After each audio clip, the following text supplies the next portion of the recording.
வணக்கம். இன்னைக்கு நம்ம என்ன பத்தி பேச போறோம்னா டிட்பா புயலை பத்தி தான் பேச போறோம். பட் கவர்மெண்ட் வந்து லாஸ்ட் 1 வீக்கா வந்து டிட்பா புயல் வருது. அதெல்லாம் மக்கள்லாம் ரொம்ப உஷாரான நிலையில இருங்க. 29ஆம் தேதி 30ஆம் தேதி உங்களோட டிராவலிங்லாம் வச்சுக்காதீங்க, வீட்டிலேயே இருங்கன்னு எவ்வளோ அறிவுறுத்துறாங்க. நியூஸ் பேப்பர்லையும் டிவியில் இதே தான் சொல்லிட்டு இருக்காங்க.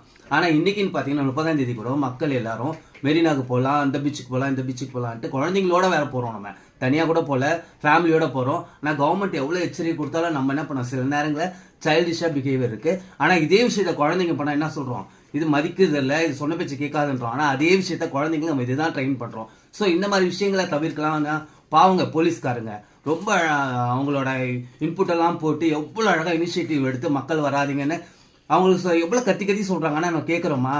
கத்தி கத்தி சொல்ல தான் ஒன்று பீச்சை போய் தொடணுன்ட்டு பீச்சை எப்போனாலும் தொட்டுக்கலாங்க, நேரம் இருக்குது. ஆனால் இந்த மாதிரி நேரத்துக்களை நம்மளோட பூகம்பம் இந்த மாதிரி பேரிடர் நேரத்துங்கள்லாம் வச்சுங்களேன், கவர்மெண்ட் சொல்கிறத நம்ம கேட்கணுங்க. ஓகேங்களா? தேங்க்யூ.